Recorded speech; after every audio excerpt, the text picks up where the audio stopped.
Alrighty.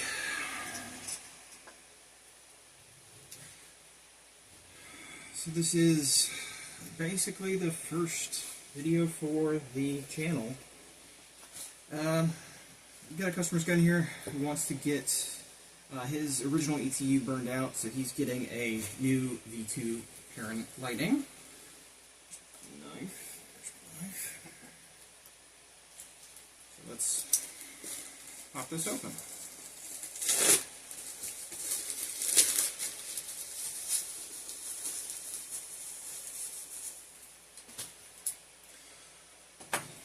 So the difference between this and other ETUs is that this one relies, instead of micro switches, on entirely Hall effect sensors.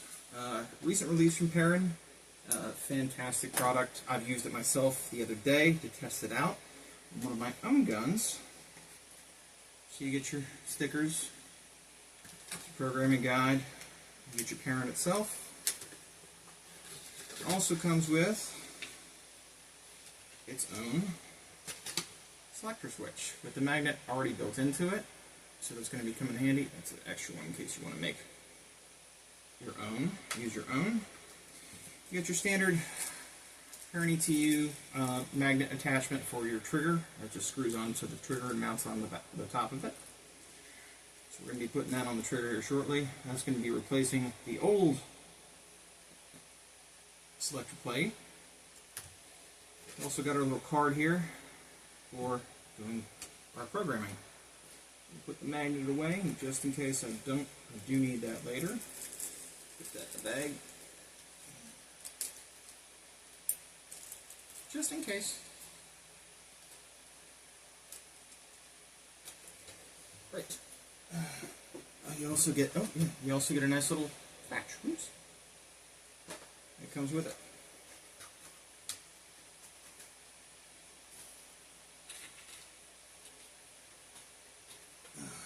Okay. So let's get to installing this.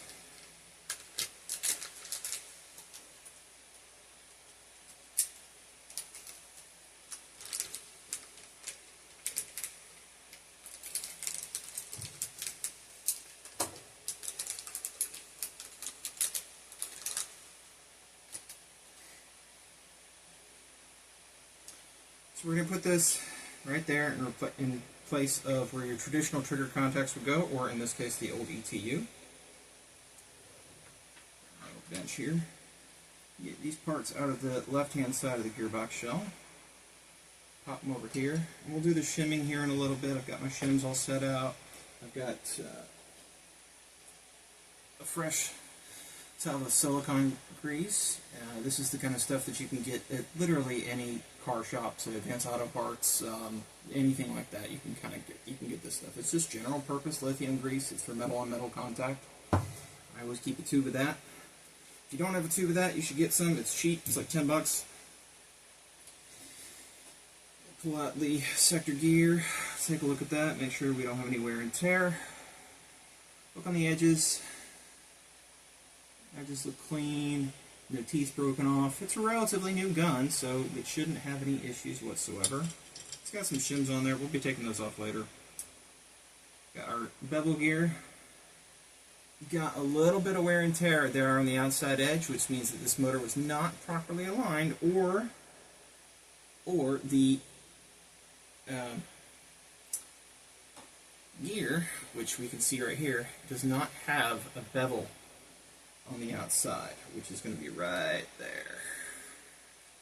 Typically, you're going to have a good pinion gear is going to have a little bit of a slot cut on the back of that. So we'll take care of that later in the lathe. Give it a little bit of the bevel that it needs, so it's not chewing up the base of the bevel gear. So pop that right there. Take our AR latch, a little booger. Put these in some sort of alignment so we don't lose anything.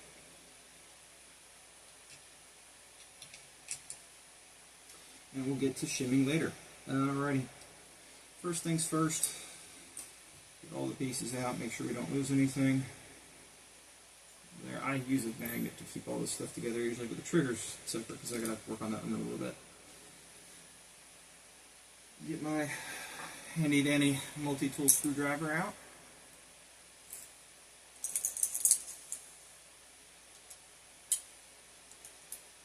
Not going to need a cutoff lever, because this system does not use a mechanical cutoff lever, it uses an optical cutoff system. So that can go bye-bye. Don't need it. We are going to hang on to the screw. Make sure that, oops.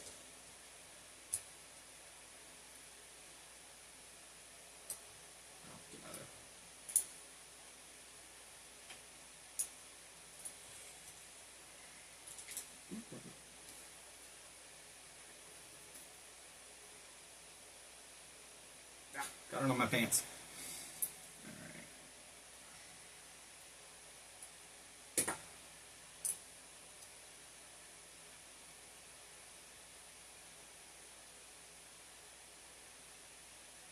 Threads in nicely, very nice. Typically the same. Taking that. Now, the first thing you're going to have to do, I'm going to have to flip this over.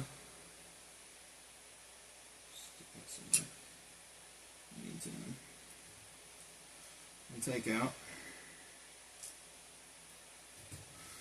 the current selector plate. Alright, so in order to get this out, I gotta get rid of the spring. Use more dental picks to pick that up.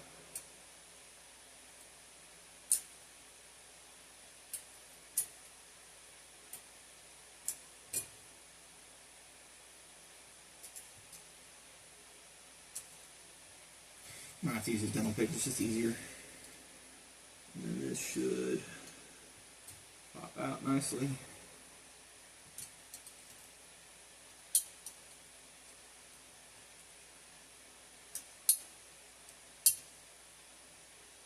Oh, I need to get that out of the way. Now we will be keeping the safety lever, the safety bar, for later, just so he has a physical safety.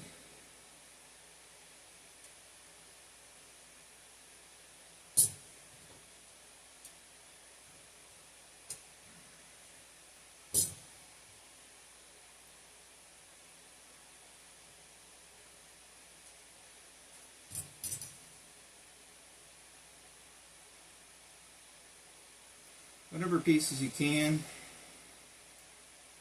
try to keep them together so you don't lose anything. Especially small screws. Okay, we got our little tiny spring, which we will not need. Take out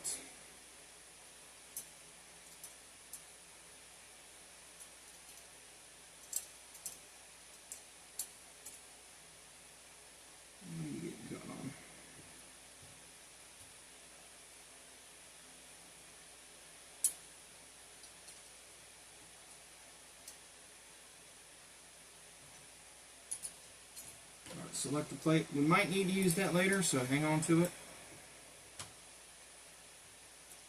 So you can see the difference between this selector plate and that one. Let's do this so you can see it a lot better. So this might not work with this gun. We will see. So the best way to kind of take a look at that, we got to take a look at our receiver.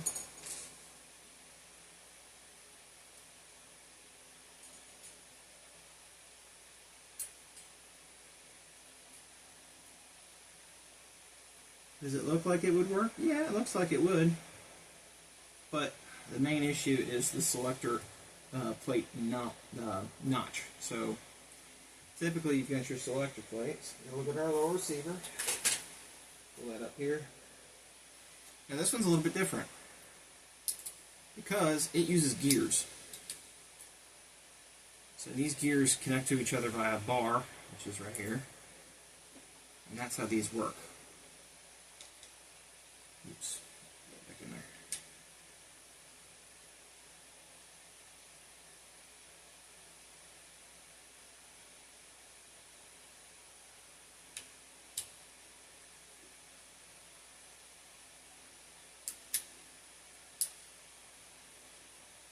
So getting this to function properly might be difficult. Let's see.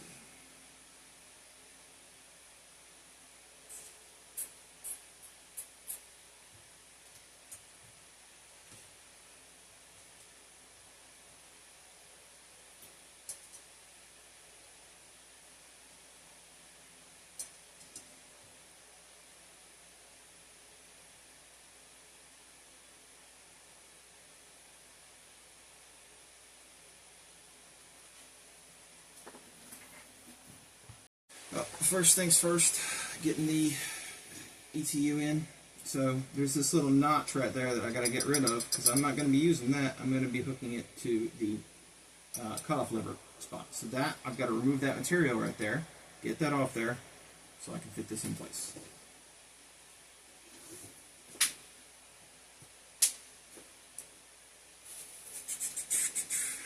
Get this out of the way.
Alright, that's gone. Now we don't want to have any metal filings in the gun while we're doing anything, so we'll take some more degreaser. Okay, we're going to pop this off. We don't want, we did that for a test fit. Wipe off any residue. This is all aluminum, so we're not have to worry about it sticking to the magnets, which is lovely. Get our degreaser. Get our degreasing cloth. Take this off the bench.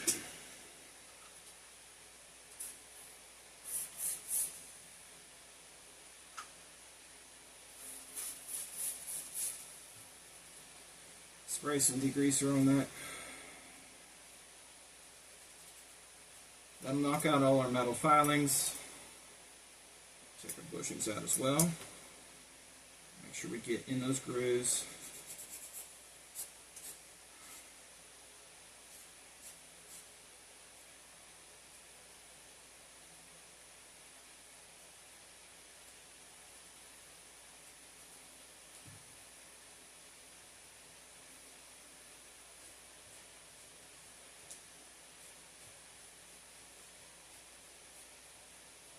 You also get it off our workbench, that way when we put it back down, we're not going to have metal shavings that get in the gearbox.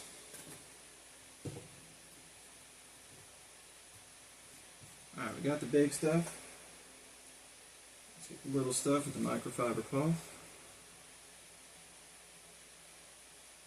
You can get the cloths from like your Advanced Auto store as well. Some typical shop cloth works good.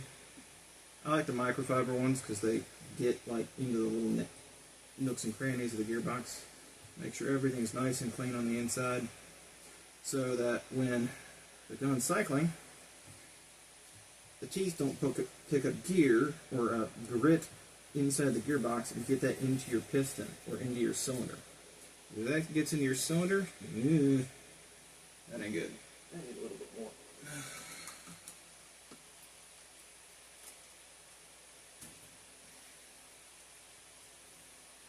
Also, degreaser, you can also pick that up at your like Advanced Auto Parts store. Get that from there.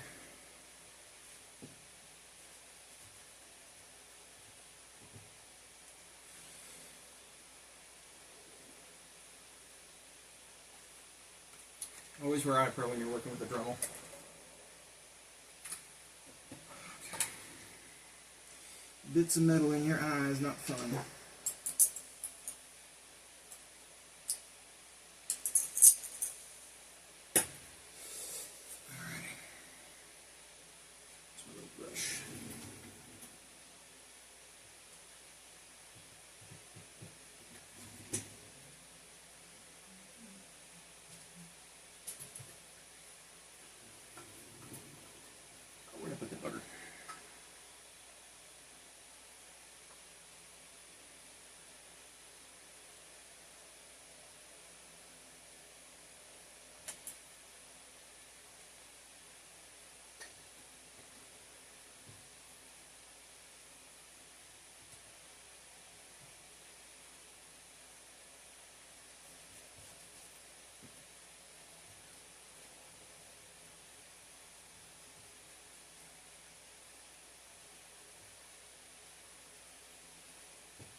Good. Alright, there we go. All clean. Now we can put in our ETU without having any issues. Lines up very nicely.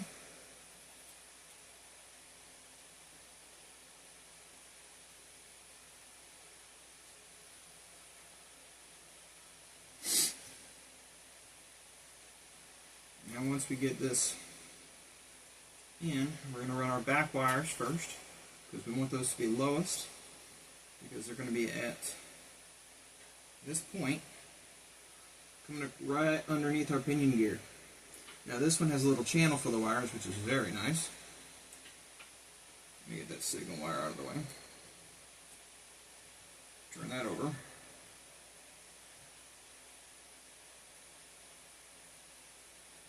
Just feed that into that channel as best we can. Probably take our tweezers, run that down under there. Nice and tight. Have it out of the way for the time being. We're going to run our signal wire in that same channel. So I'm actually going to pull the signal wire out, put that in first.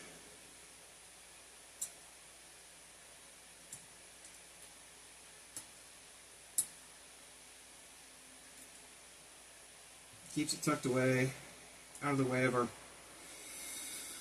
main wires. Goes back through there.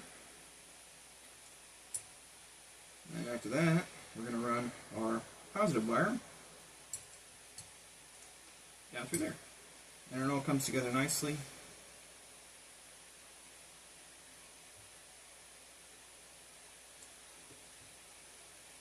Just like so. Tuck that in. It doesn't get squished by the gearbox. Some guys like to use like hot glue or something like that to hold this down. I don't. Hot glue is like a rubber insulation. You can use it as an insulation and also for waterproofing. Variety of uses, but I actually prefer UV resin. You can get UV resin off Amazon. It comes with its own little. You can get it with its own little UV light to cure it and get it to set properly. Those wires are coiling a little bit. So the reason I do this first is just to kind of get the wires in without worrying about smushing them or snagging them on anything. And then what next? Where'd that screw go? It's right there in the magnet. Like that. Get our. Gonna get probably the best tool that anybody can get. This little ratchet screwdriver with micro bits.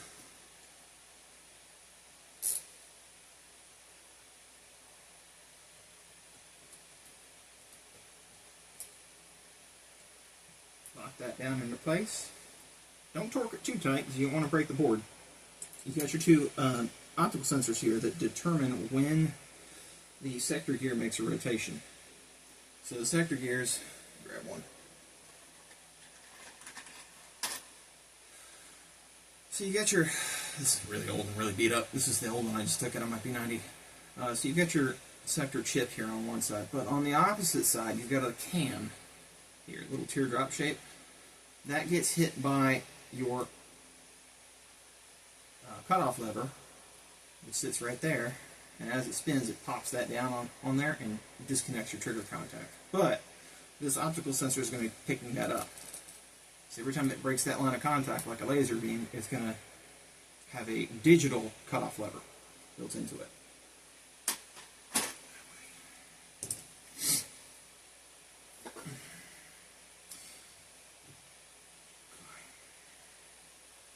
Now I can put this back in later, but first things first, we need to get, where'd you go?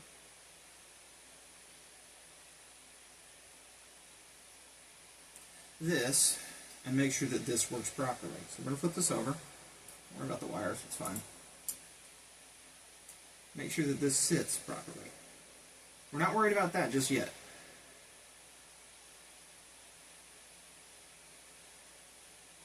Kind of tuck that under. There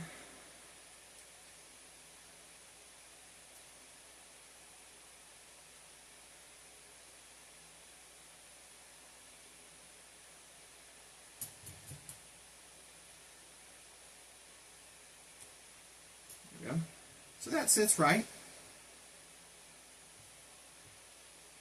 And as it moves back and forth, it moves it over the selector plate magnet position, which is safe, semi, and auto. You can see it in white, blue, and red there.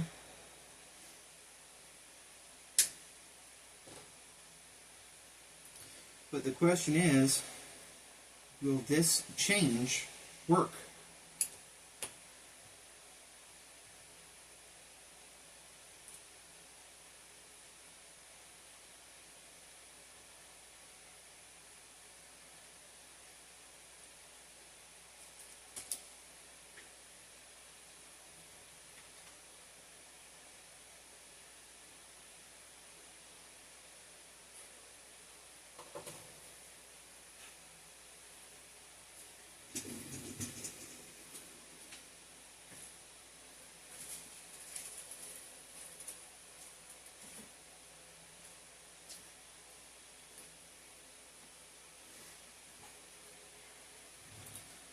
Are we going to have to modify this selector to be used here in this place?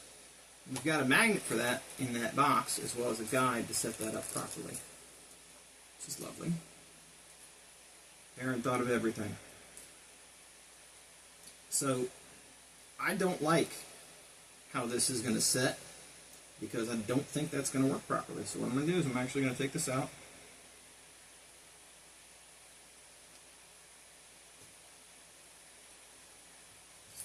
Put this in my bin of selector plates.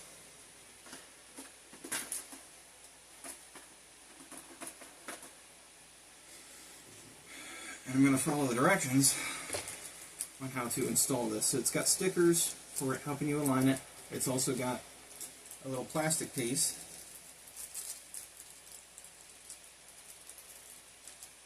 to get the alignment proper. Okay? So what I'm going to have to do is I'm going to have to scuff this up a little bit so that the glue will adhere. Now, yeah, it's a magnet, but I also don't want it to get picked up by anything else and moved around. So I am going to glue that magnet on there. We'll see how that works.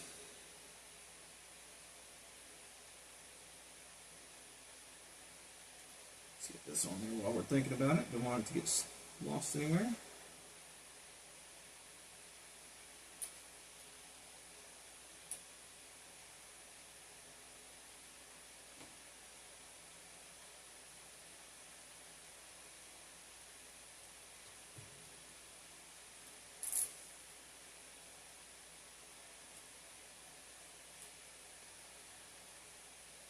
Now these are aluminum screws, so they don't mess with the Hall effect sensor. Anything magnetic is going to screw that up. So this goes right there. You got the little notch. Pops in. You got your cover. Hold everything in place.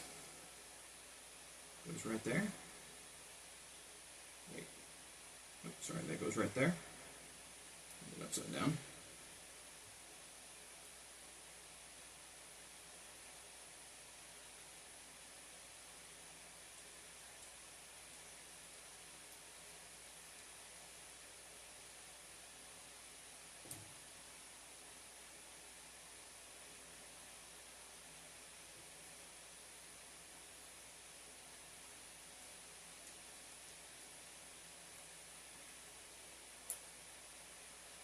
Now, for those of you who've done a parent before, this is probably familiar because the old one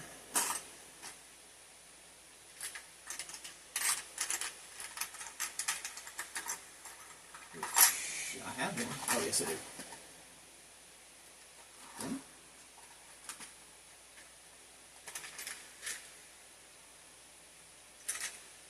Yeah, I've got one somewhere.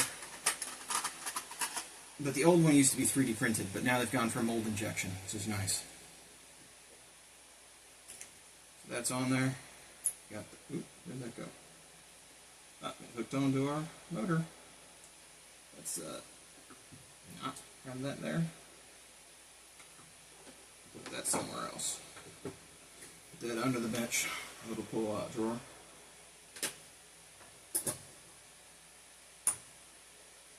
Okay. Now, is this metal? Yes, it is. It's metal. Or is it aluminum? So, we've got that. So what we'll do is we'll pull up the directions on this, which you can find the QR code in the box, with all the goodies. So we'll take our QR code right there, so you guys can see that. You can scan it, take a screenshot. And I'm going to read the manual and see how to install this, because I've never had to do that before. This is the first time. There's always a first time for everything. Alrighty. So, I watched the video, I've read through the manual, and it turns out that our connection point is actually already lined up by this little bracket right here, so we don't have to go through major modifications to make this work. So this little white piece of paper that the kit comes with is actually double-sided adhesive. It's pretty strong stuff, so it'll hold our magnet in place. Our magnet is actually just still attached right there. So, but this is a little short. So what we're going to do, we're going to take that, pin it as best we can so the adhesive stays in place on our selector plate.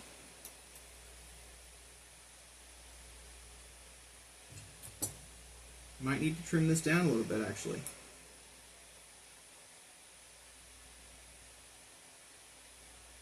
That's coming up nicely.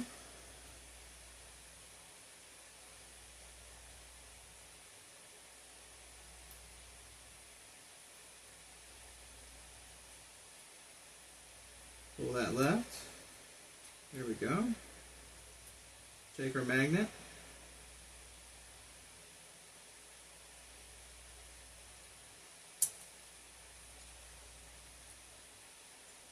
Push this forward just a little bit so I can get that out of there. Uh-oh, it's a little stuck. Alrighty. We've got something non-magnetic. Get that out of there.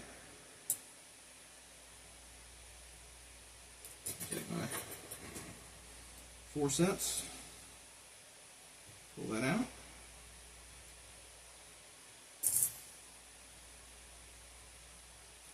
We're going to use our forceps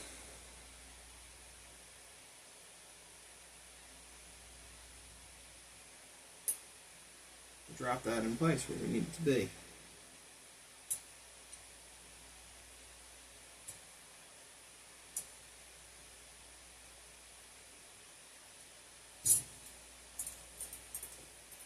Use our little wooden piece. I'm going to slide that right where we want it to be. Press it down. And this is just it's literally just a chopstick. For when I need something that's not magnetic to get things to attach properly.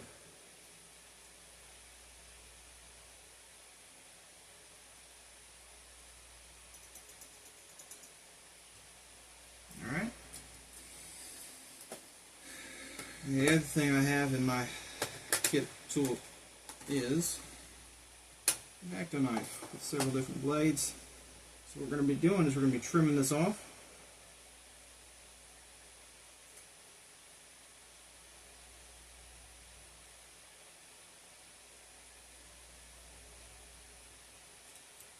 Trim off the excess that we don't need. So I'll take it right there. Use the edge of my selector plate to trim that off. Okay.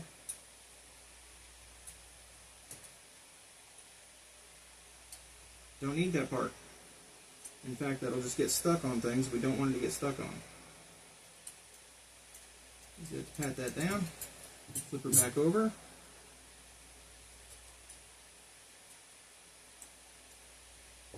Take our wooden base again, because we're getting close to the magnet at this point. Hold that down with my finger, pat that in. Do the flat side, get that nice and secure.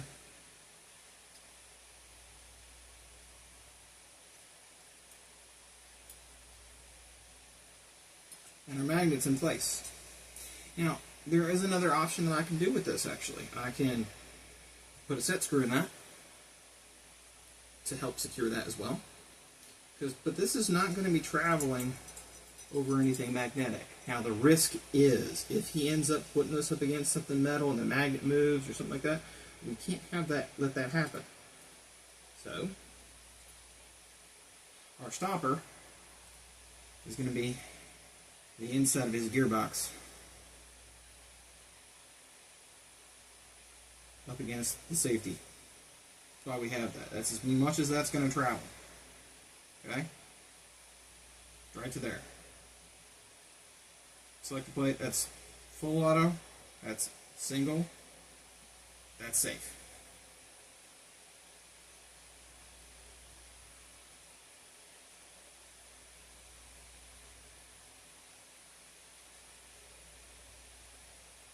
No, it's not.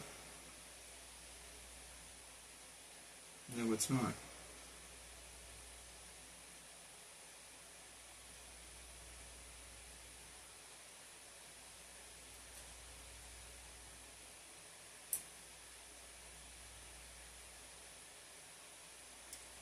That's semi.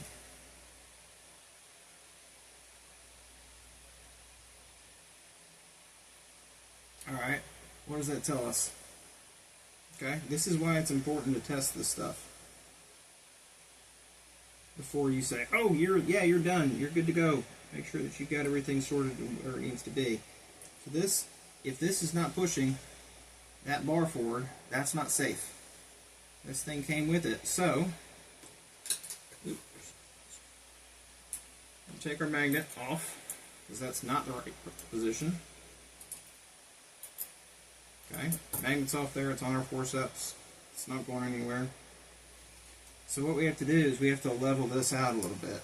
We got to take some material off this, make sure that's even. Okay, so how much material is that going to be? Well, we got our magnet here for reference. We literally have to move it so that this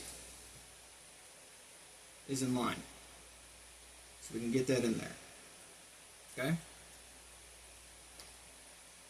Because we want that sitting right there.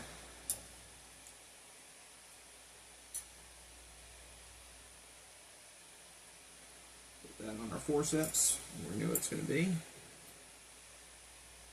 Okay, so that means we got to take this off, right? Means we're going to take off our safety.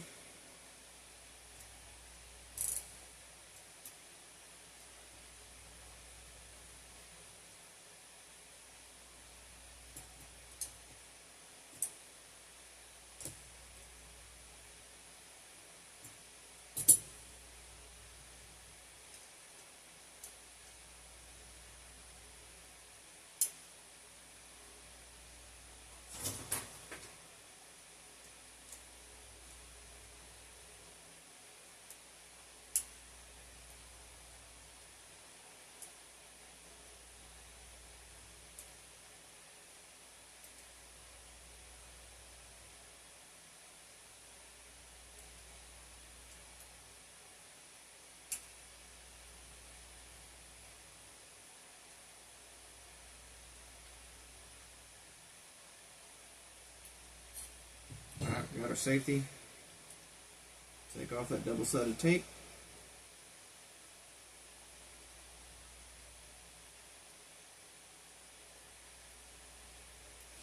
And we're going to have to remove very, very little material right there. So I can move this out of the way. I know what my measurements are. That was the whole point of doing that. Going through that process. I don't need this right now. I'm going to put that in the box.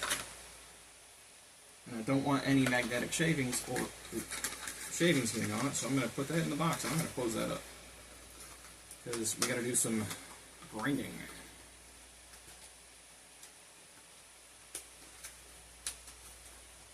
In the box. So let's take Sharpie,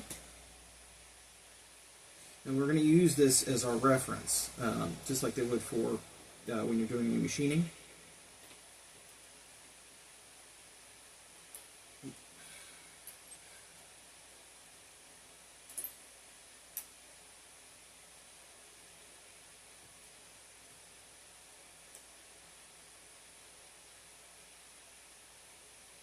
Alright, so that's not too much material, it's literally just the corner.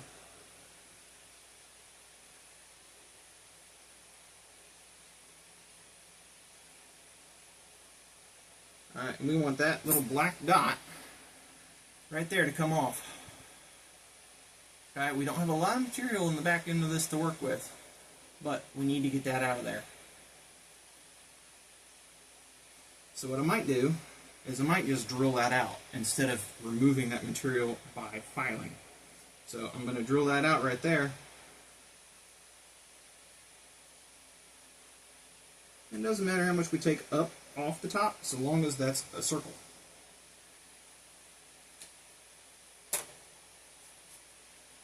So, here's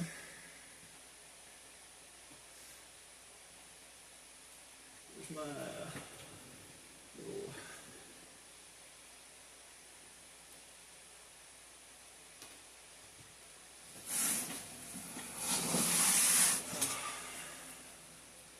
take that over to a vise. A piece of kit that every tech should have, because then you gotta do stuff like this. Boy, does it come in handy.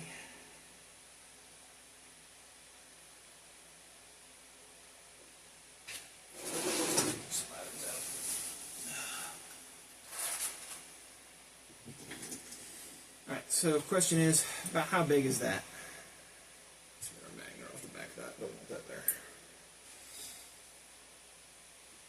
Well, let's see what we got as far as drills to use, or bits that we can use to get that out.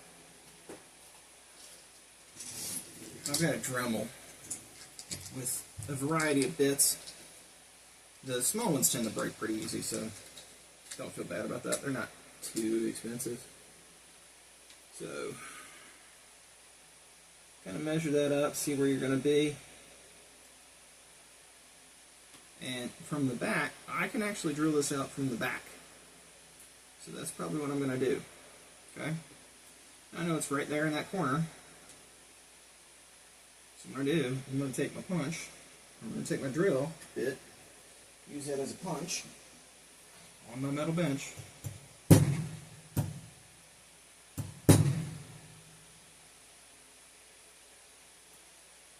and set that, because that's where we're going to be going through it. Alrighty.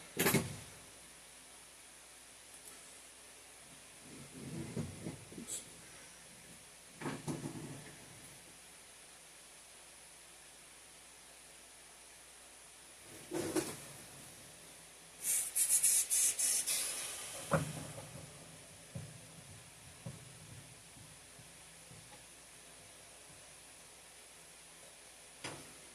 Alright, we got this. Got the drill.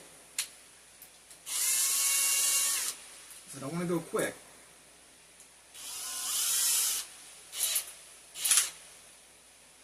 I'll make sure this is nice and stable.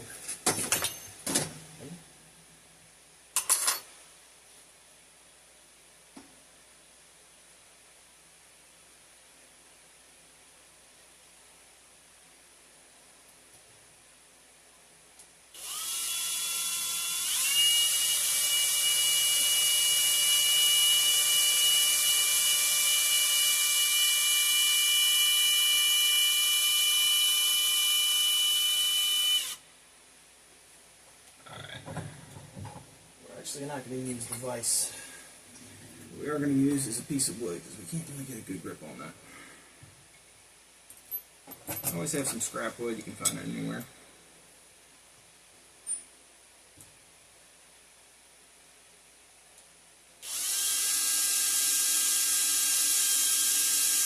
And I'm kind of going at an angle here because I want to hit that bevel and get that out of the way.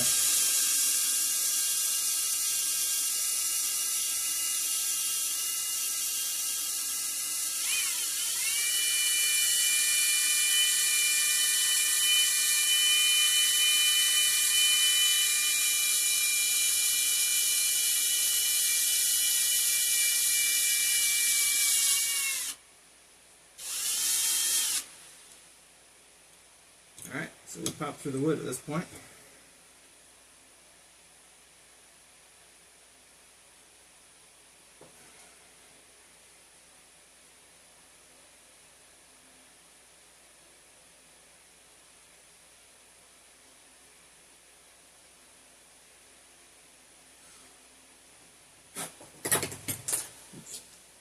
Alright, so now we got that sorted, right?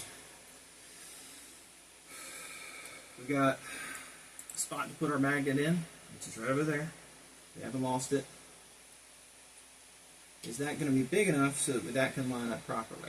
Well, let's find out.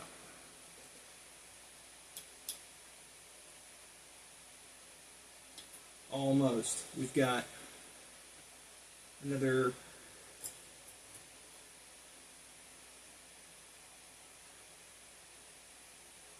millimeter to go. And another millimeter, okay? But the only part that we need to remove is just that little bit right there. So what I'm going to do is I'm actually going to take the file and run it through there.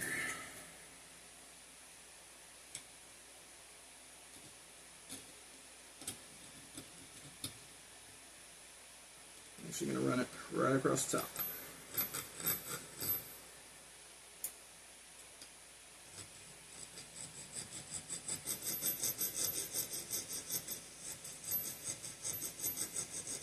That also gets rid of any burrs we might have.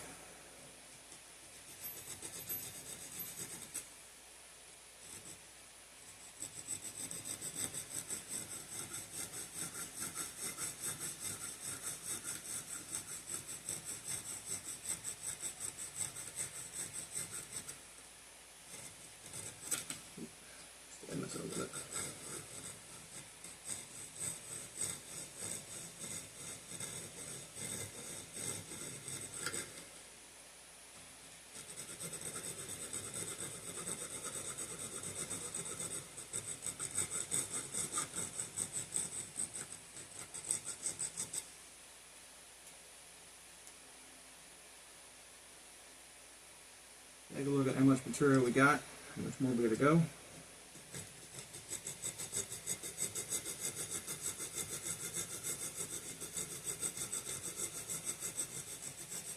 I could probably do this with a Dremel, but I want to be more precise.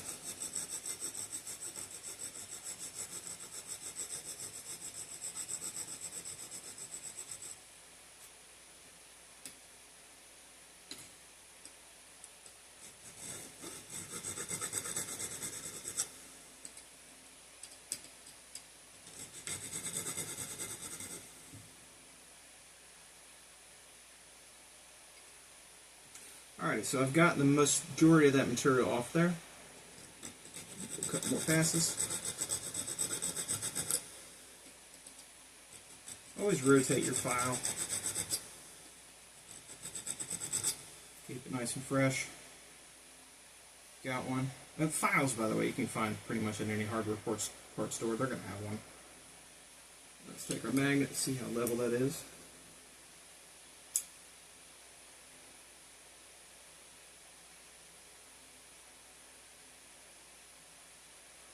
So, I don't know if you can tell, but still a little uneven. But is that going to work with our Hall effect sensor? You bet it will.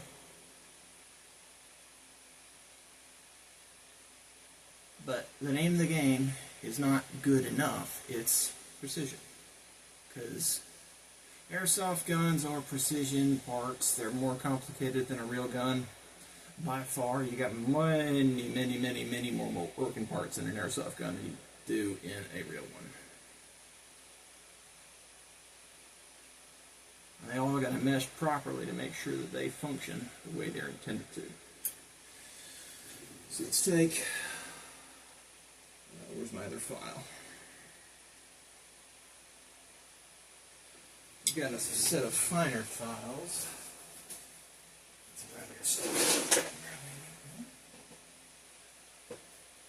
My finer files.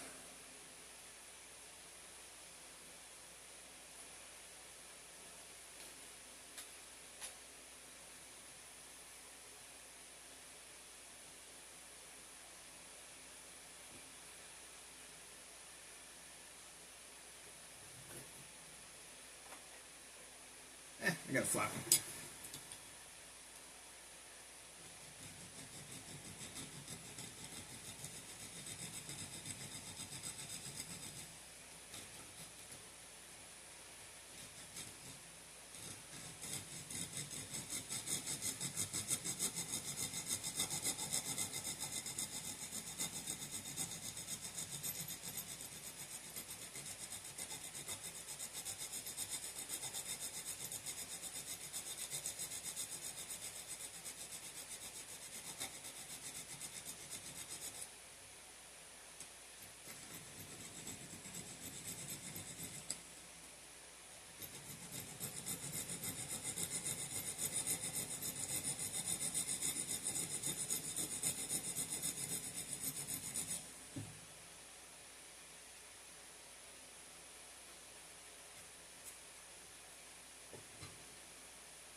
How's that looking? Pretty good, yeah? Pretty good. It's smooth, it's flat. Make sure you feel it for any burrs. No burrs. No burrs. No errands, as I would say. It's a little history joke there.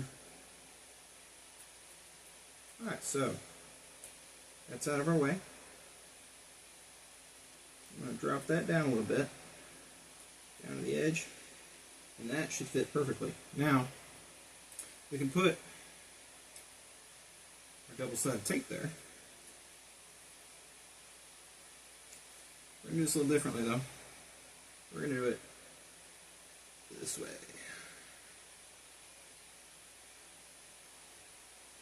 Make that down on there. Nice and firm.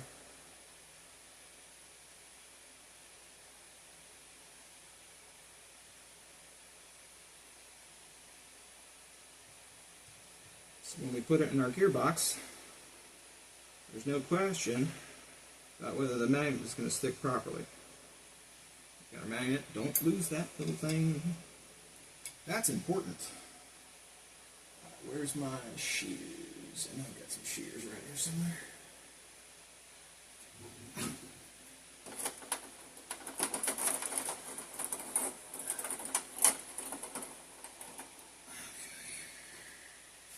Got some medical shears. What we're going to do is we're going to trim that. Trim that right there. I'm only doing this side because when I peel it because it's going to come up this way, I want to make sure that adhesive stays where it needs to be. Okay, so our adhesive runs up to there. Start peeling that back. It's sticking to the metal because we scored it a little bit, gave it a little bit of something to bite on. Peel that back nice and slow. Trim any excess.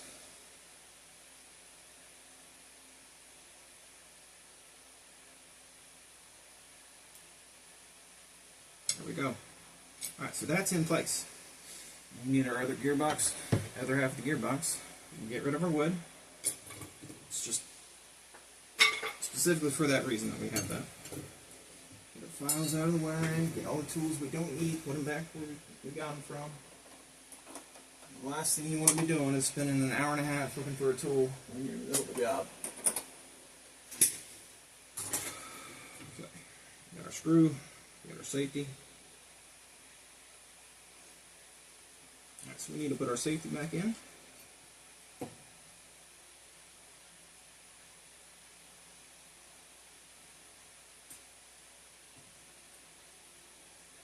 Okay. Oh, we forgot the spring.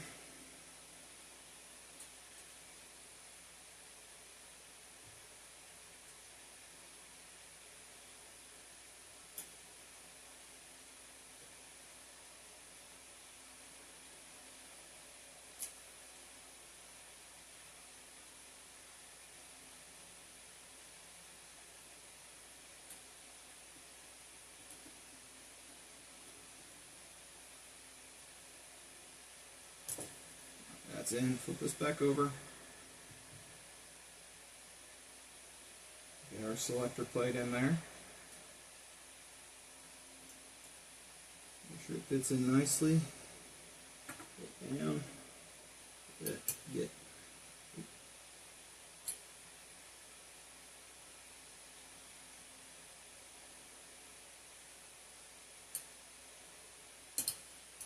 Put that in. Excellent. Alright, there we go. So now we have a way to measure this. Make sure it's all lined up properly. Right? So, pull that up, lay it down flat. Take one of our picks. So we can move this as we need it to. Alright, so that comes up to here.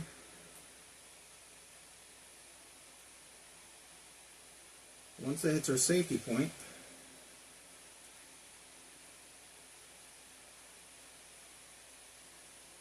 that's safe right there, okay? And we know that's safe right there. But, next thing we need is our ETU. Because it's got its indicators where the magnet should sit.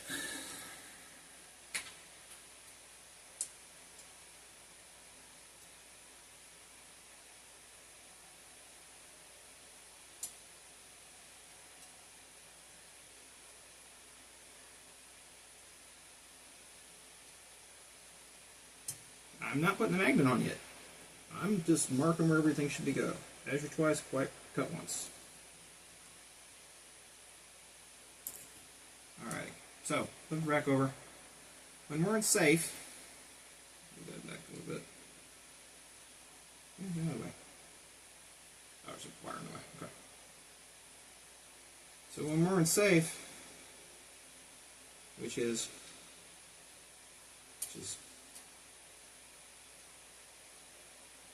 there,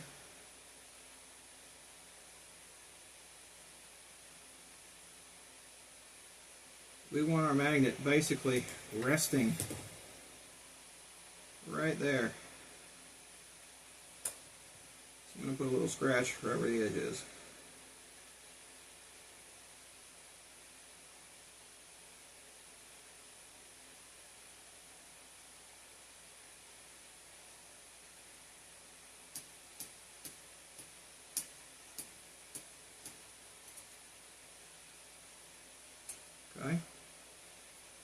can use that for a reference on the other side, because I know where that is.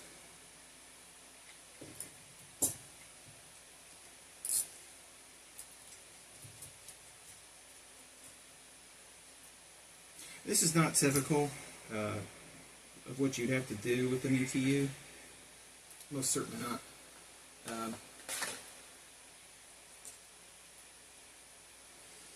And the only reason I'm doing it this way is just because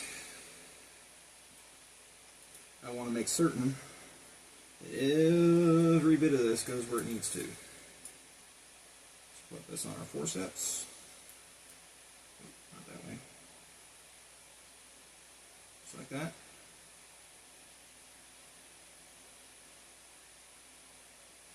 Lock those down the first notch so I can adjust it accordingly.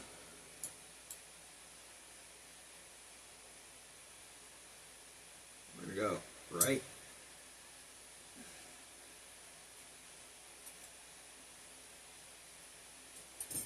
Keep that up just a little bit. Just a smidge.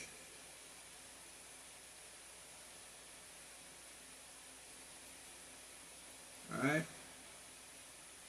Give that a little bit of a wiggle. Make sure that fits nice and snug.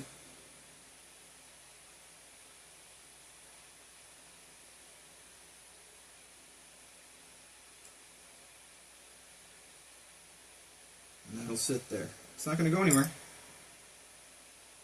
as we're going back and forth. Okay? Got our safety position right there, right where it should be. Okay? Select our ETU. Put that back in.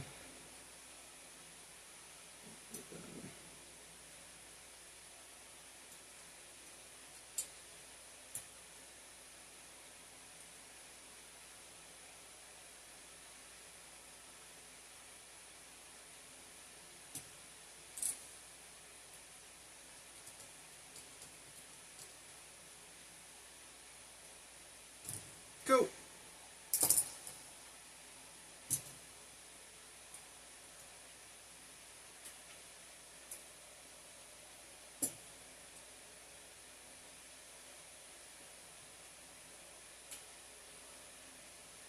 Now that'll work as intended. It's on the safety right on the mark. Right on that mark. Made one here, made one here. Those two notches line up. So those two notches line up and our magnet is right back here. You can barely see it through that sticker. It is right on safe. Dead on. That's now garbage.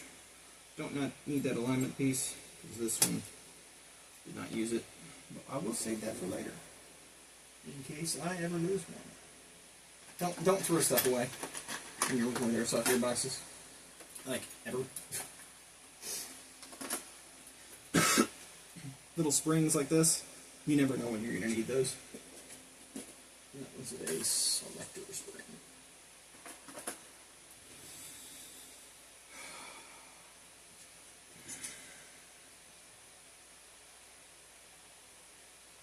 I know I'm not all that talkative, guys, but when you got to focus on what you're doing, because you want to make sure that the product that you come out with is good, and people will rate you based off your product and how good you are at putting everything together.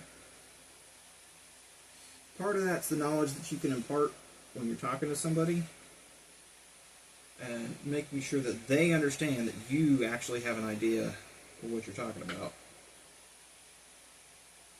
You're not just some bumpkin who's saying, "Oh, I know how to work on airsoft gearboxes." Or, my personal favorite, "Well, I'm working in an airsoft shop." Negative airsoft. I think it's funny because there's a lot of guys who do work in an airsoft shop, and thus, therefore, they know everything.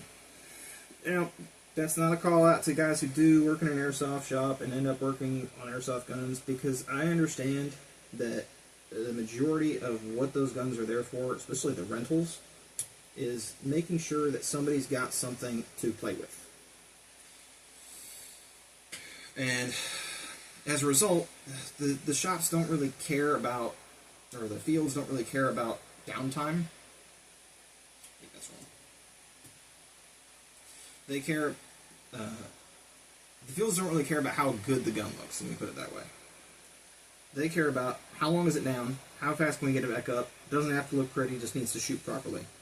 Just has to follow the rules of the field, so basically their focus is, does it work on safe? Does it work on semi? Does it work on full?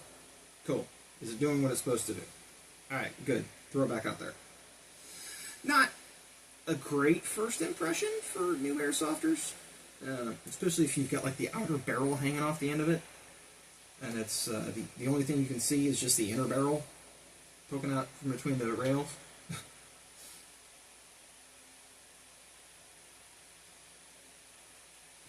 So, the first impression, right, makes a big difference in your clientele.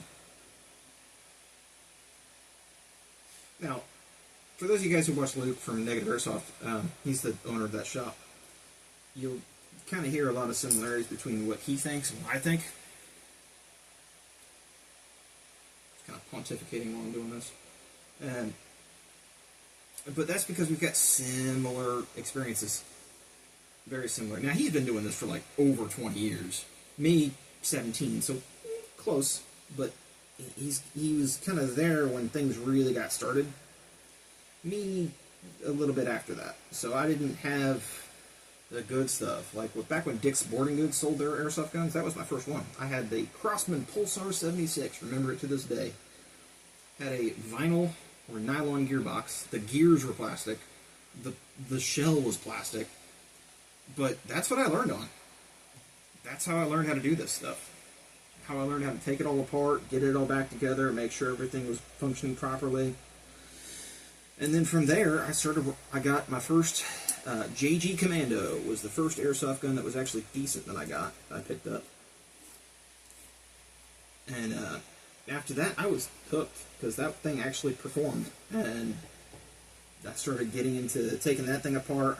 I did so much to that thing. I put it in a new body, so I got rid of the plastic body that it had, which is fine. I mean, I just wanted something a little bit more hefty. I liked the feel.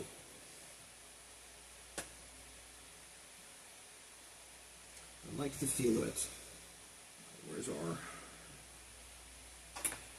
gears?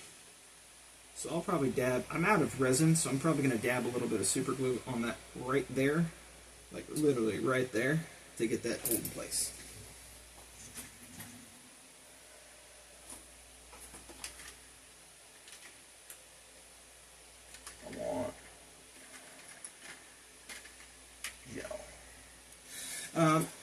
Super glue. No, ADHD brain. Oh my god. Oh my god, Flip, what are you doing? So there's two different types of super glue, and I learned this when I was working at a hobby shop and fixing. Is it? No, it is. Fixing RC cars. I was like one of the mechanics.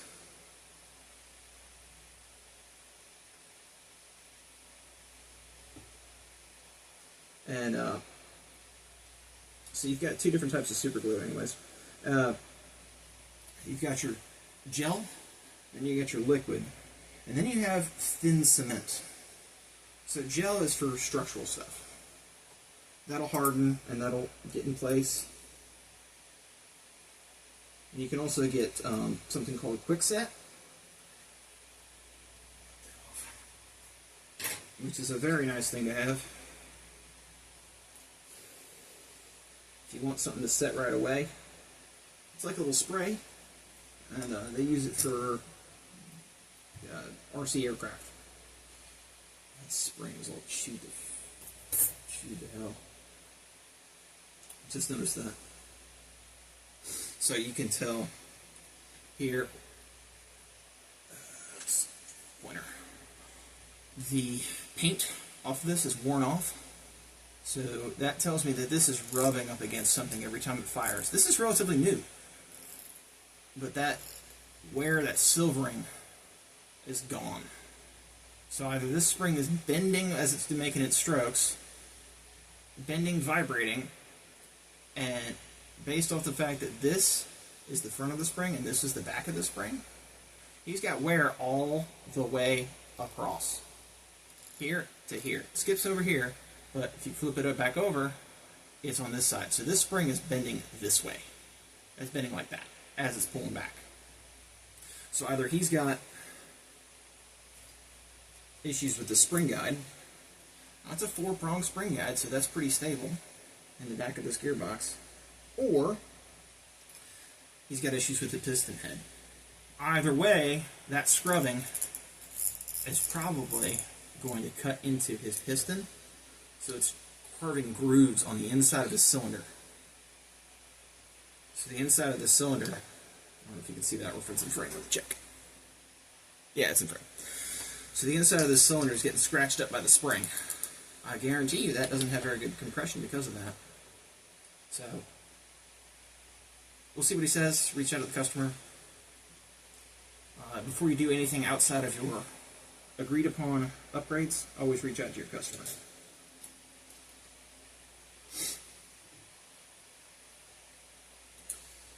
Okay, is that set? It's getting there. Okay, that should be good. And we're going to leave the trigger out for right now, because the next thing that we're going to be doing is we're going to be shimming. Take out our gears.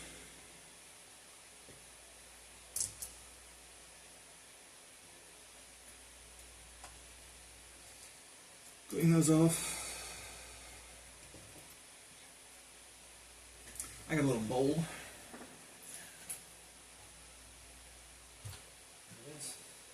Little plastic bowl from like Target. Works fine. Knock that out.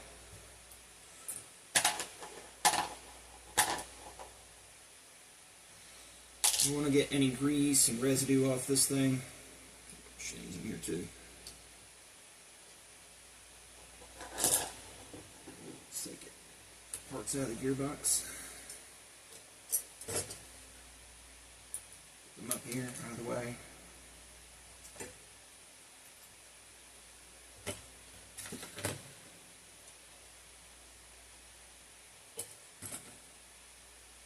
Want our bushings.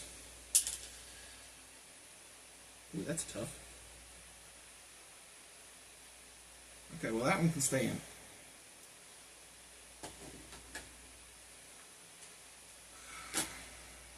Gunk. That's what I used when I was working in the automotive industry.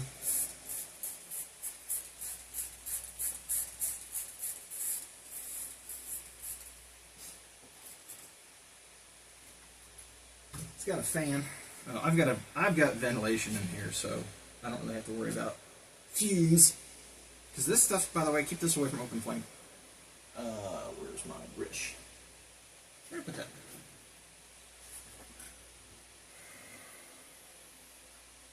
Hello.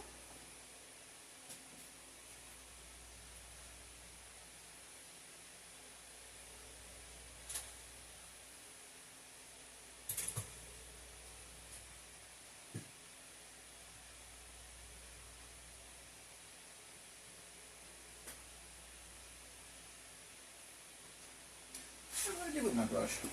It's fine. It's big.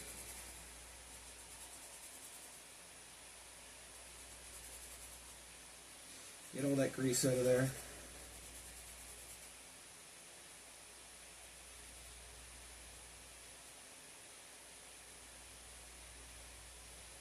You see some metal filings inside the runners.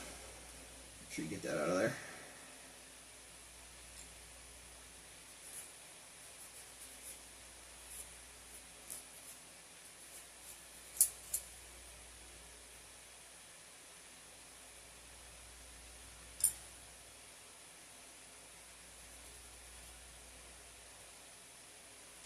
Now, Luke at Negative Airsoft uses,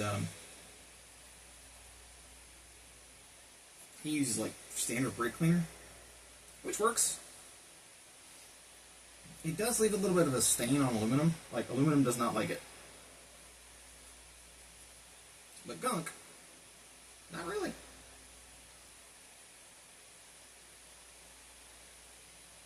I don't know if that's the actual name for this stuff.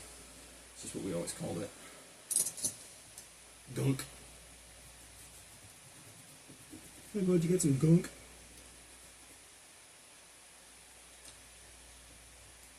Get it out of there. Get our gears.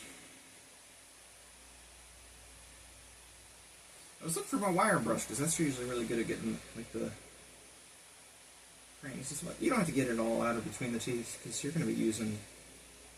It's going to get mixed up with the new stuff that you put in there.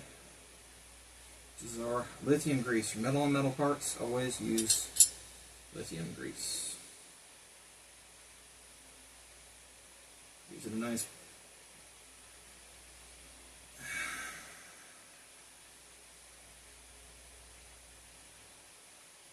How bad is that?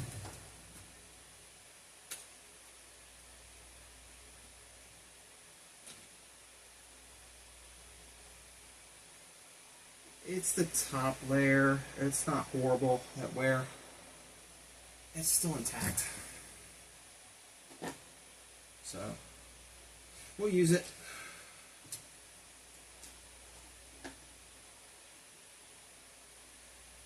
Oh my goodness, look at all that grease on there. Look at all that. Nasty looking.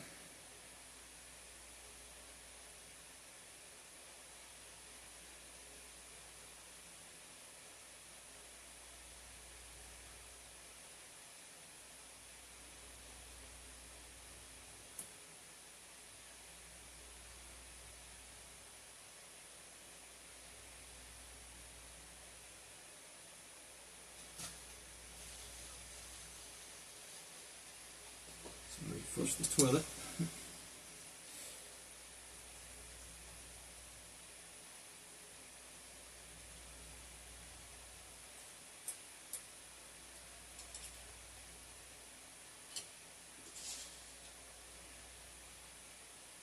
Now, a lot of guys like to glue in bearings. I don't do that. That's crazy.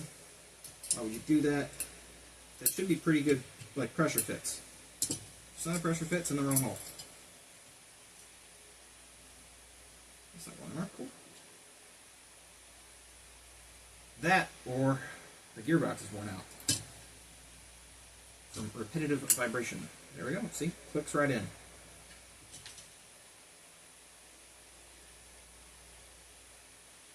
That's how they do it from the factory. That's how you should do it too.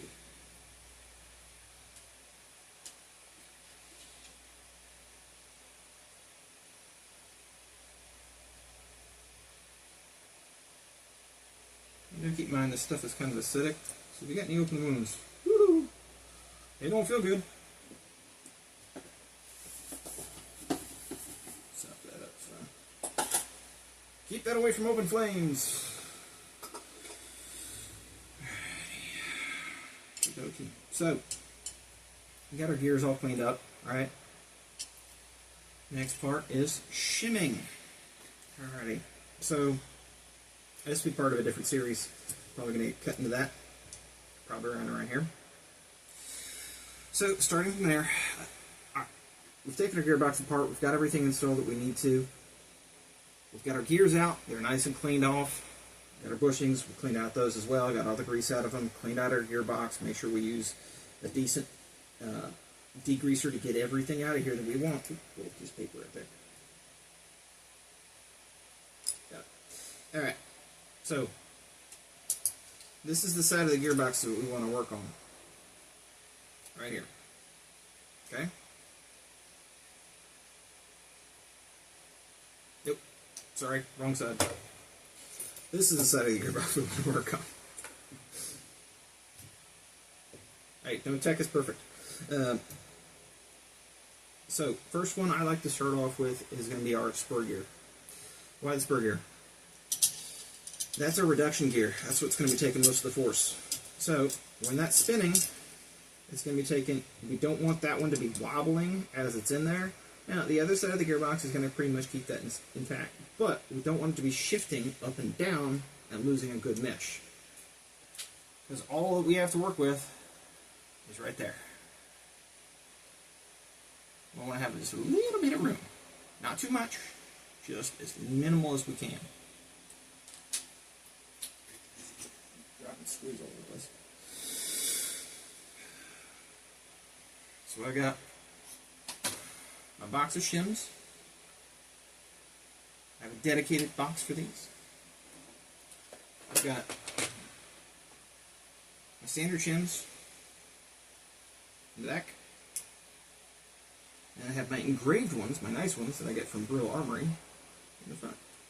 So I'm probably going to start off with a decent size bearing, because these are 9mm bushings.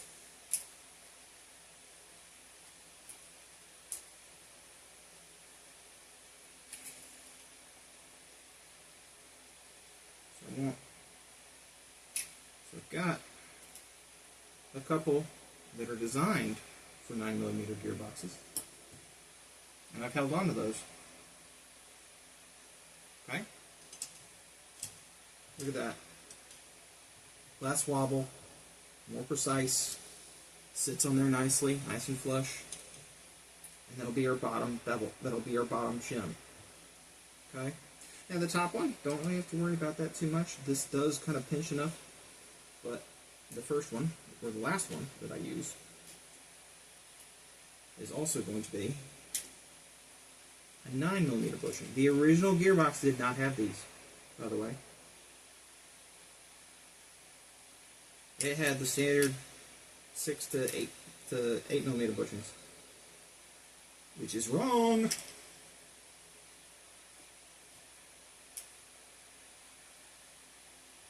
Surprisingly wrong. So that's going to be the last one I use. Alright?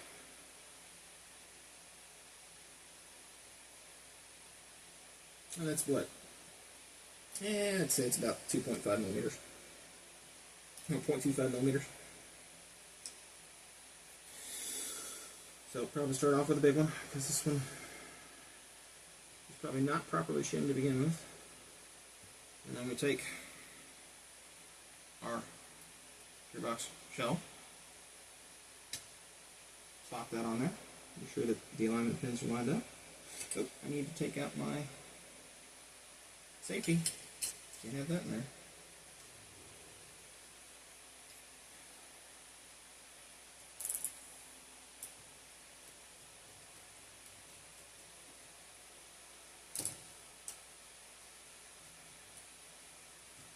If you stuck with it for this long, the video, good on you. Because this is the process that you guys got to get used to learning how to do. You have to get used to doing this. Going through everything, trial and error, making sure that everything fits properly. And once you get good at it, and if you're not trying to talk like I am, it happens pretty quick.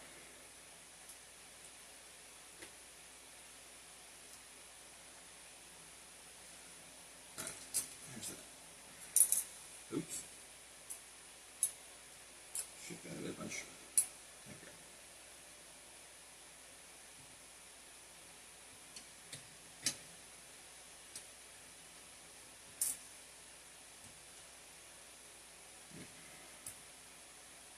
Let's see.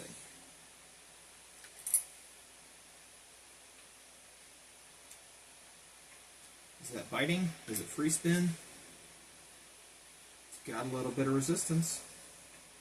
So that's actually pretty well shimmed. Because if we clamp that together though, that's going to bite hard. So it won't move. So that's one too many shims. Alright? So we took that out. We want to take this one, put it on there. Because this is the original gear set, so they typically are pretty good at, yeah, that spins pretty freely. And then, do we have any wobble? Pop it up from the back. Nope, no wobble. Good. Dropped out my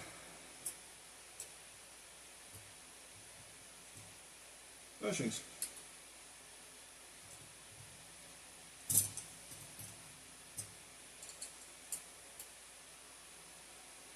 Okay. And hold on to our bushings over here, other way. And that glue is holding those two wires together. So that's finally set and cured.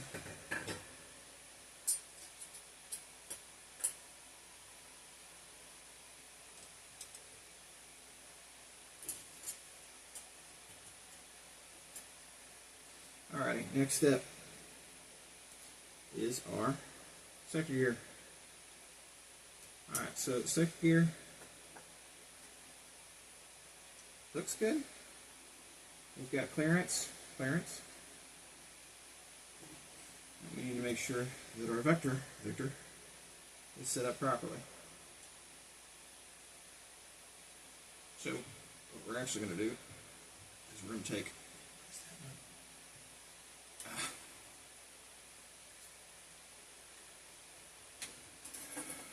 that's not sitting properly.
Well, I noticed something. This bushing is not sitting properly. So I'm going to back that out. I'm going to get something that's the same size. You're pushing on a bearing so you don't bend it. Line it up. Tap. There we go. It took us a little bit. I'm going to check that shell.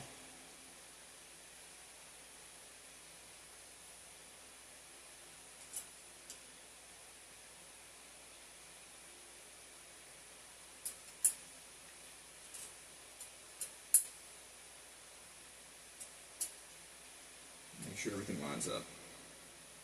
I'm going to use a little bit of grease. We're going to be using this in here in a second anyways. Two.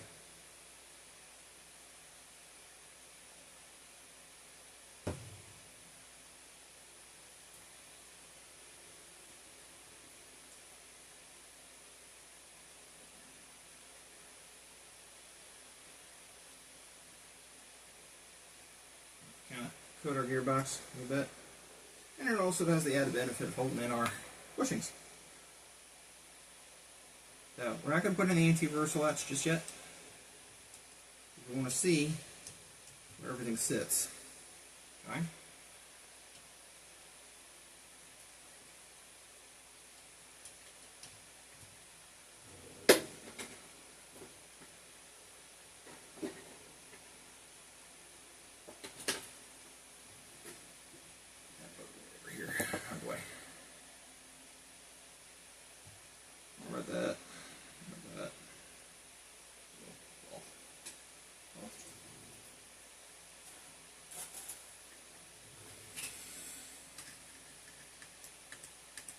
Alright, so our sector gear is popping up a little bit.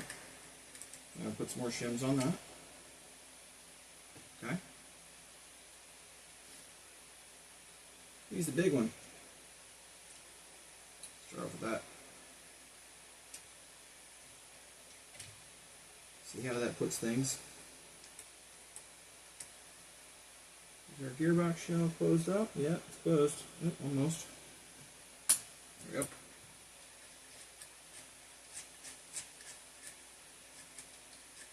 Alright, I don't know if you can hear it over the fan, but I got a little bit of rub in there. But do I have room? I do not have room. So, I'm going to take that shim off there, go for a thinner one.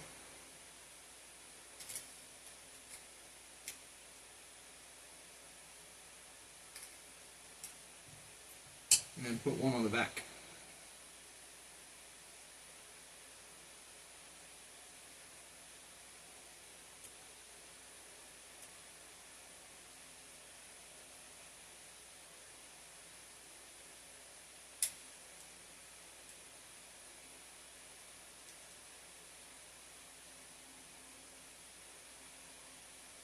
that the sector gear and the spur gear are not rubbing.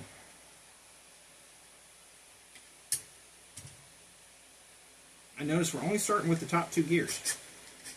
Uh-oh, we got more whining. Why we got more whining? Is it rubbing against the metal, or is it rubbing against the gear? That doesn't sound good. Okay, where are we rubbing? Well, we're not rubbing against the gear, so we probably need, is it this one? Well, guess what? We'll take that out. Try that.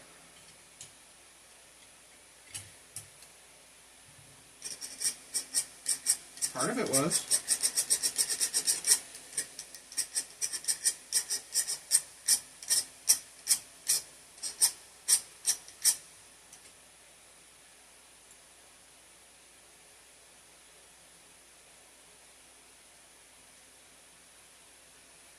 Do we have any movement? Close that back up again.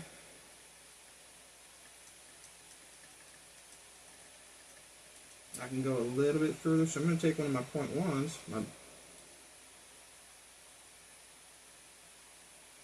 pop it on the sector gear, see if that fixes the issue.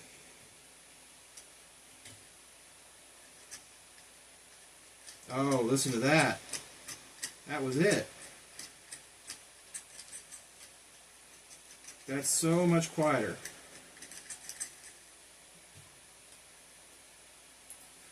Yeah, the shimming process is not fun, but what it does do is it makes your customer a lot happier with the product that they get at the end. All right, so now we're going to put our bevel gear back in. And I don't know if you were paying attention to the order, but I started with the spur gear, moved on to the sector gear, and then now I work on the bevel gear. Do it in the order of which one's going to take the most stress that you can directly avoid. Alright. That free spins pretty well, but let's see how much room we've got to go with. So we're going to take our gearbox, we're going to kind of wiggle that gear back and forth and see how much play we've got to work with. So I would say we got about half a millimeter of play, so that's 0.5 millimeters. Alrighty, so let's take that off. Make sure our bushing doesn't stick. Don't want that just yet. Okay? Take out this.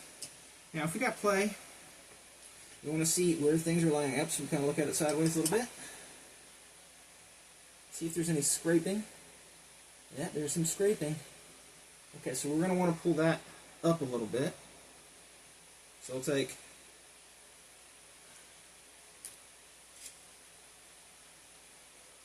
.1, drop it onto the bottom. See how that fixes things. Do we have clearance? Yeah, we've got just enough clearance. It's not sliding against it. Okay. Now we'll probably want a 0.3, so we'll look in here. Yeah, we got a 0.3.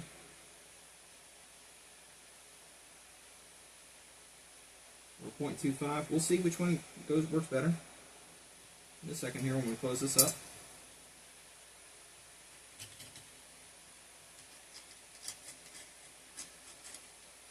Now, if you're not certain if things are going to work out well when you do it, put some pressure on the gearbox, because that's about how much it's going to give when it goes in the body of a gun. It's a little tight. All right, so I'm going to pull that one out.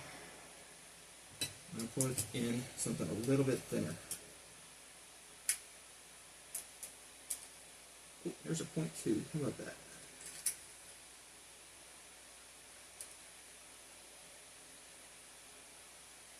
It's 0.3.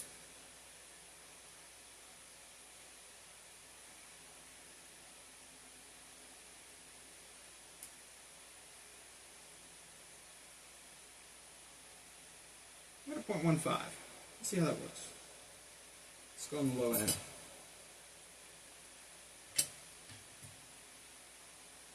Sealed. Yeah, it spins pretty free. How much room we got? No movement. Like minimal. So that's how you shim a gearbox. It's time intensive. It's annoying. It's irritating. But that's it. Moving on to the next section. Alright. So our gearbox is shimmed. We finished going through that. Got it all set up properly. Got two halves of our gearbox. I always kind of position them like this. That way I can just flip it over when I'm ready to put everything back together.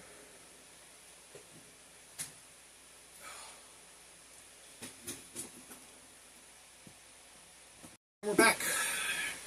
So we've shimmed our gearbox. We've gotten all the bits that we need. We can close up our box of shims. Put that away.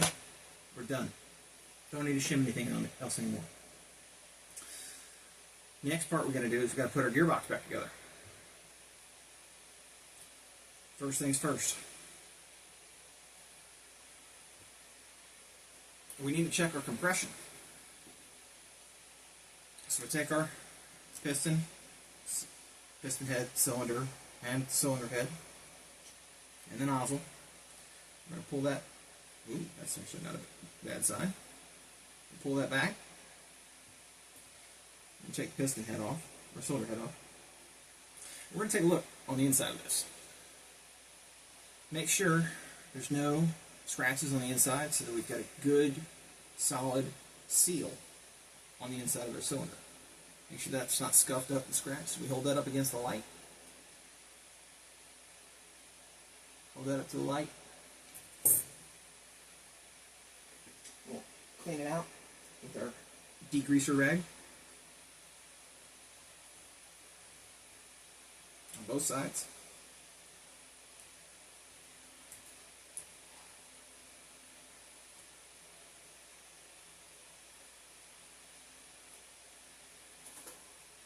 And we're going to microfiber through it, pick up any debris.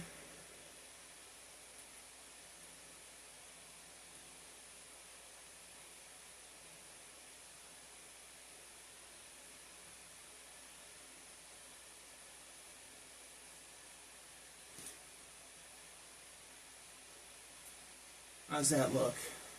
Pretty good? Looks pretty good to me. Minimal scuffing. It's only on this side. And he's got a full cylinder. So put that back in there. We'll lube it up as we need. Try our piston.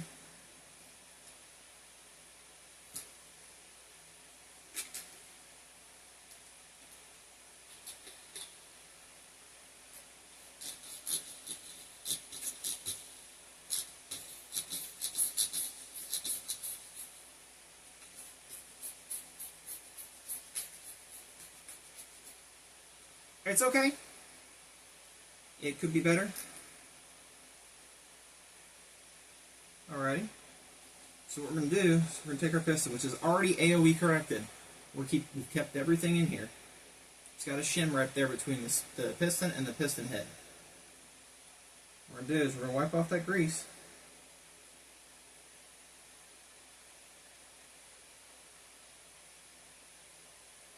And we're going to swap it out. We're going to change that grease.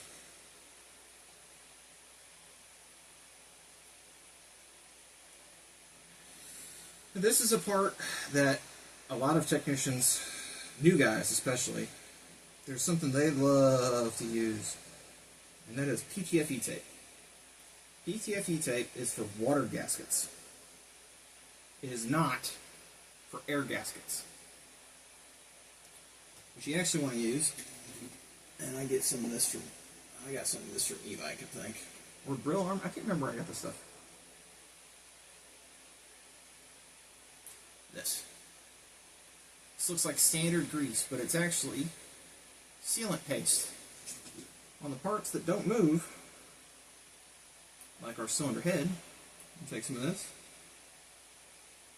put it on the auto ring, Dab will do you. And coat it on the O-ring. So any gaps. Another thing to look out for is any holes or marks in the O-ring that would keep that from sealing properly. Okay, so we put that back in our cylinder head, our cylinder. Looks good, right? Now it doesn't have the best of grip on that, but that's okay. The gearbox does that for us. So drop that in the gearbox, line that up nicely. Then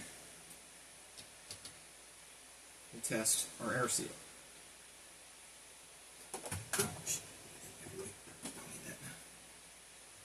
Alright, put your finger over this. Those gears.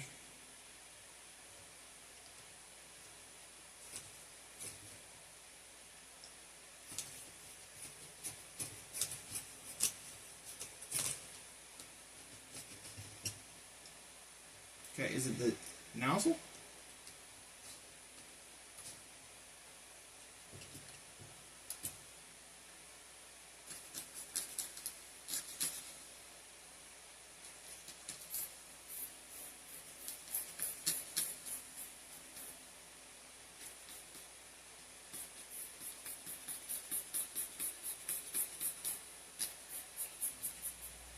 It's not perfect. Could be better. So we want this off, right? Now, would we use the same stuff that we used here? Meant for a gasket that's not moving? No. What I like to use is something that's not going to come out of the nozzle. Something that's sticky. Or, in our case, viscous. So I've got something that I found really works well. Different viscosities. So I get this from like an RC shop, and you can get it for a reasonably priced. This is 3,000 weight, 30 milliliters of high weight silicone oil. You can kind of see just how that kind of flows very slowly. It's very sluggish, but it does move. And all I need is a little bit of this stuff. It's not a grease. It's not a paste.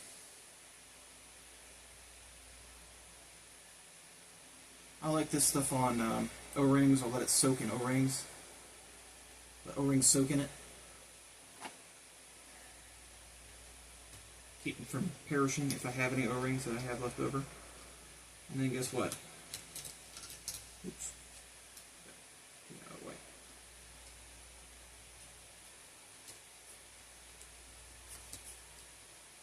Get that out again. It almost pulled that out, didn't it? Look at that. Look at that.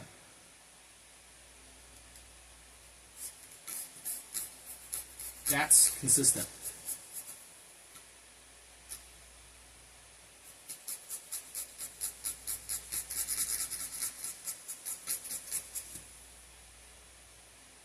Now I'm going to wipe off the excess on this.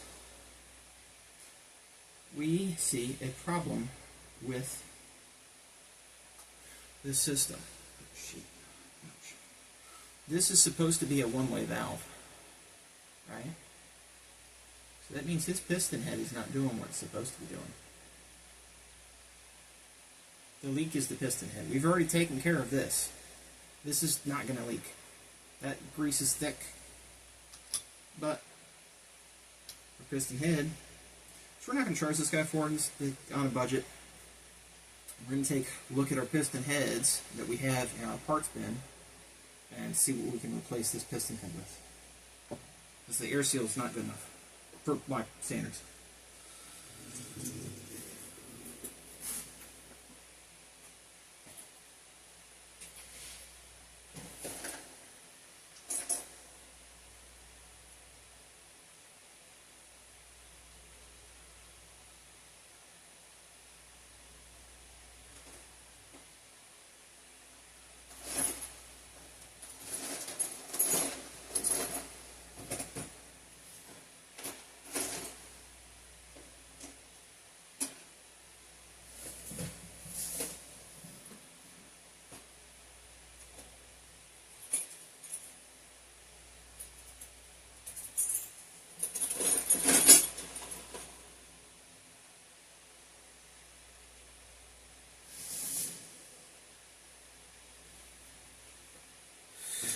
So these are piston heads, or pistons with piston heads still attached, that I've gotten my parts bin.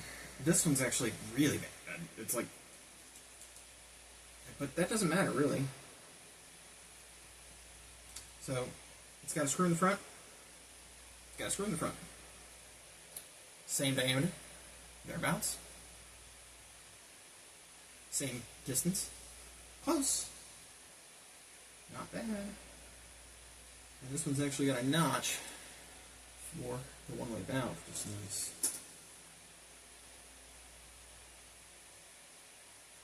But this one looks the most similar. Difference being, the channel's a little bit bigger, and that's kind of what we want. That's kind of what we want. The end of the piston doesn't matter. It doesn't have to be aluminum. In fact, the lighter the weight, the better. In my opinion.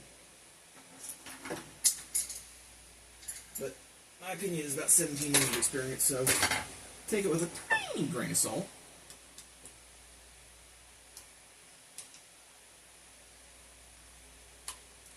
See if this piston head does the difference. Because I think the O-ring's good. I just don't think it's properly gripping. Is that moving? Yeah, it is. Okay. I just don't think it's properly gripping the O-ring.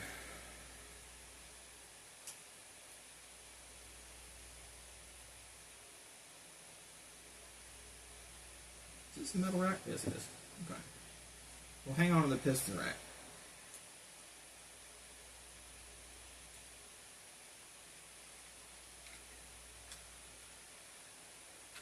Right.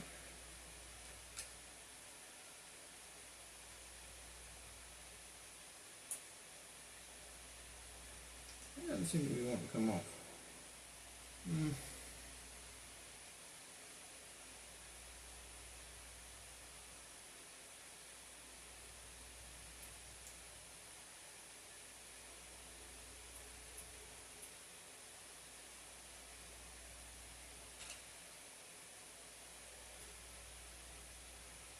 Oh, it's just turning in there. Oh, God.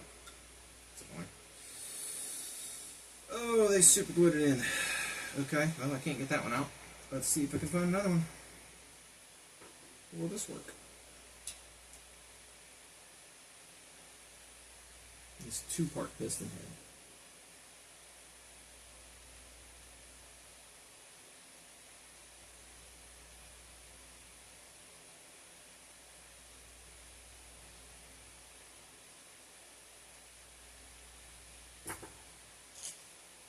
Look at that.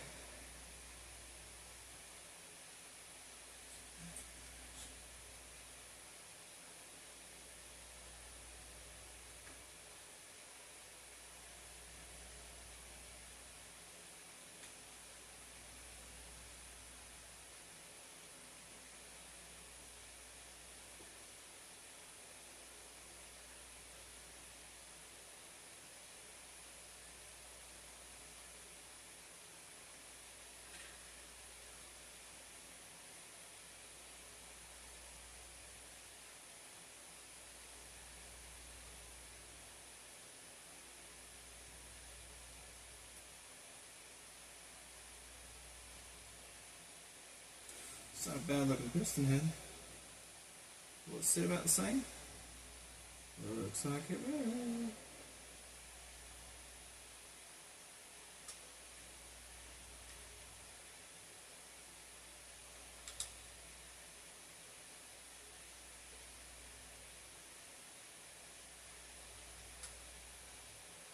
Oh, goodness. I need something square. Fit in the back of this thing. Alright, I got that.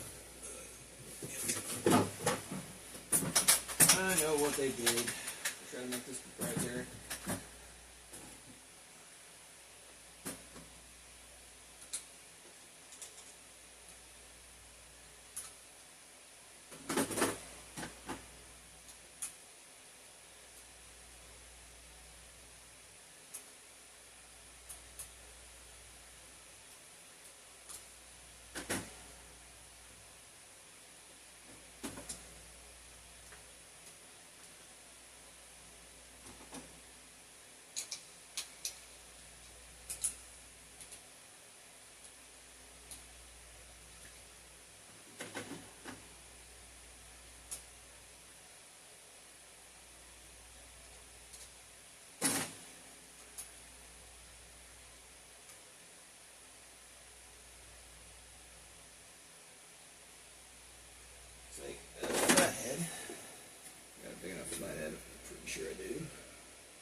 Yep, we do. Alright, got our big flathead. Stick in the back of that. Because it's square. And it's designed to come apart that way.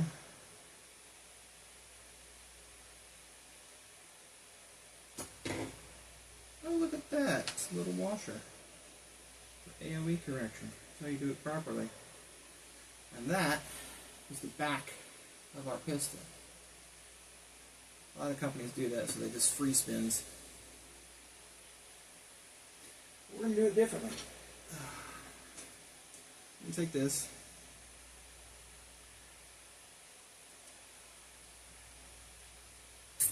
I'm going to open this up.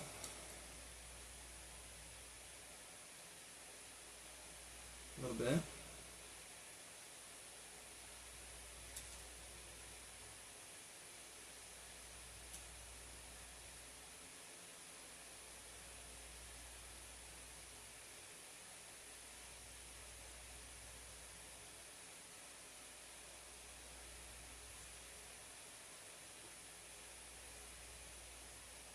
Or, the other thing we're going to do, the front do. So this is a standard piston. It's not a bad thing. We'll take a look at some piston heads. Oh, would you look at that? A nice one. Does this fit in there?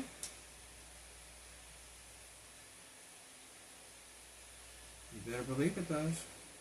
What's our AOE looking like?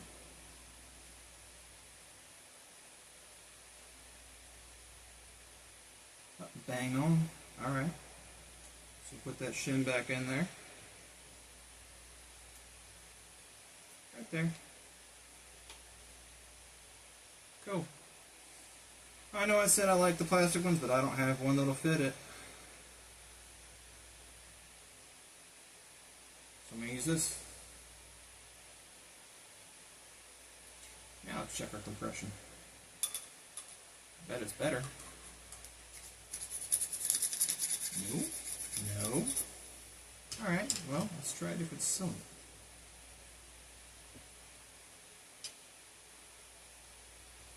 Okay. So pop that off. Put our old one back on. Because it's not the piston head, it's the cylinder. So let's see what I got.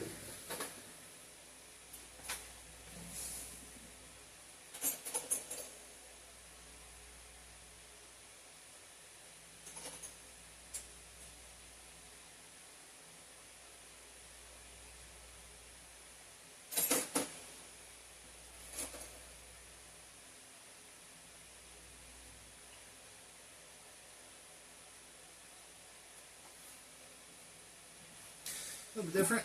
Let's see if that sits properly. Does that sit right? Yeah. No? A little bit long. Okay. What about this one? Does that sit right? Not bad.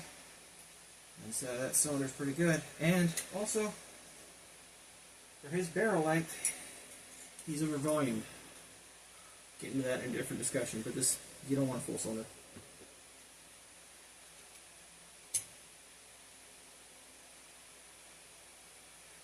Especially when your drop point is here. You might drop that down about there. We shall see.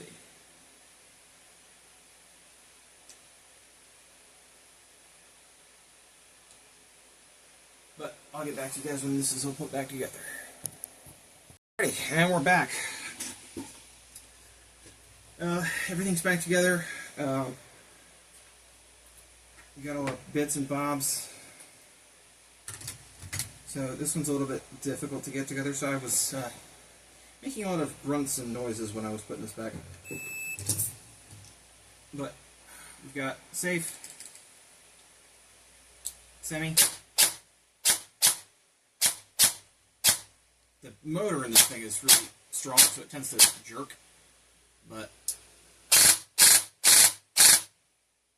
ETU's working perfectly. Everything's where it should be. Time to start putting this thing together.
Yes.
Oh, you know what?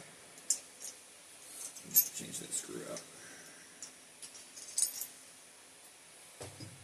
Because having a metric head in the back of this thing is annoying.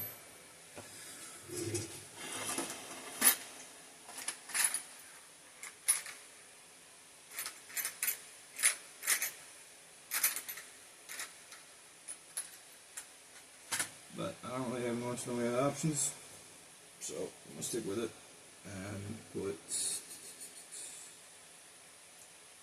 my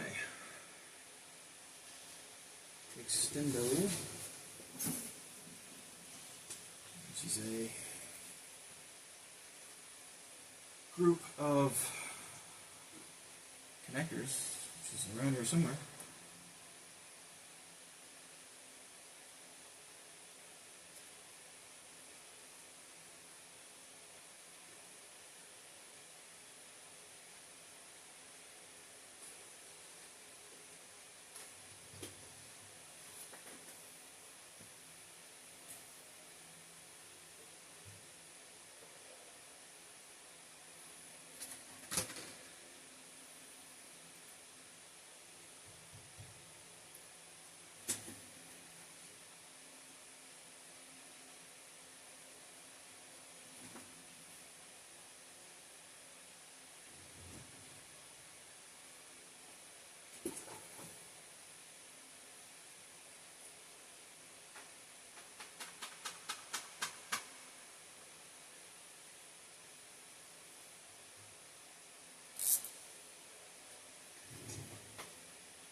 That's not an M5 nut.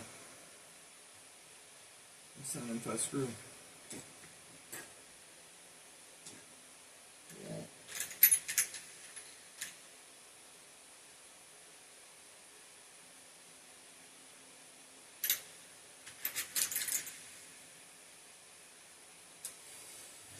Make sure this is M5. Yep, it is.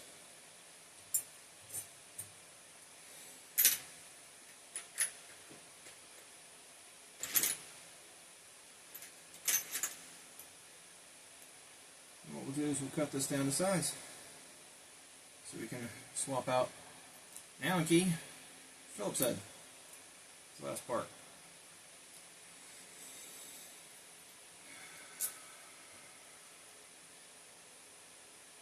Make sure that sits right. Yep, good. Cut and chamfer that down to the right size.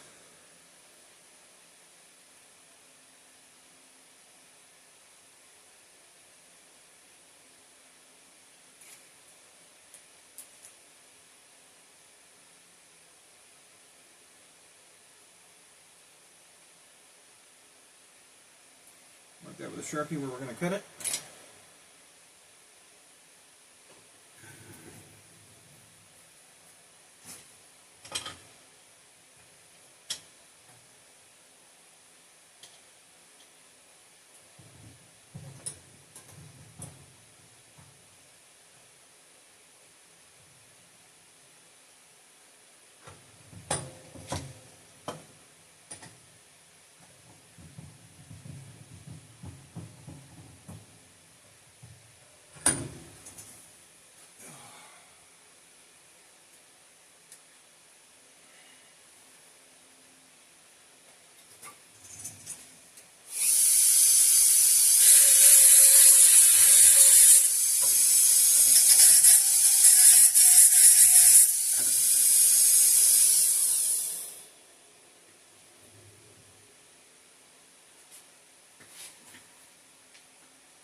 Mask.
Chamfered that down a little bit, got that to sit right, so that it'll thread easy.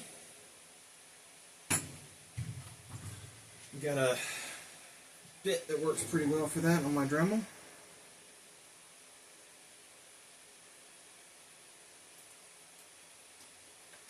We're not hot. cool.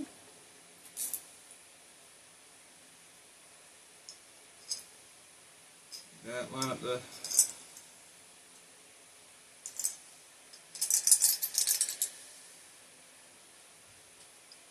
we got good clearance there.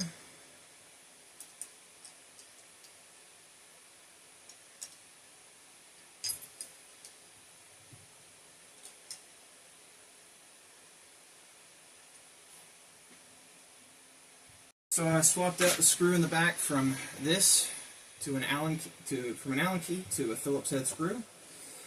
This is pretty much put back together. Just going to test it, see what the FPS is. Now that I've gone through and shimmed, relubed, and put everything back together, should be pretty good. All the functionality is still retained.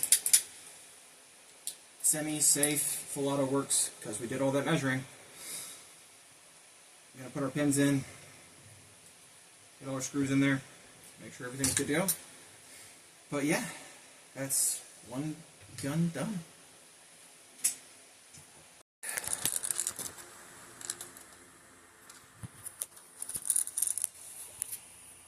Okay, finished product. Here it is, all put together.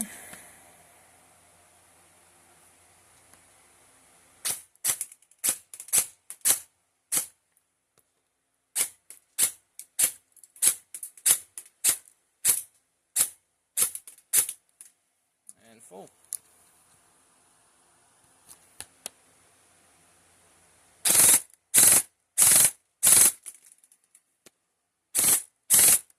This is not a standard mag. I don't have a really good mag that feeds this thing, but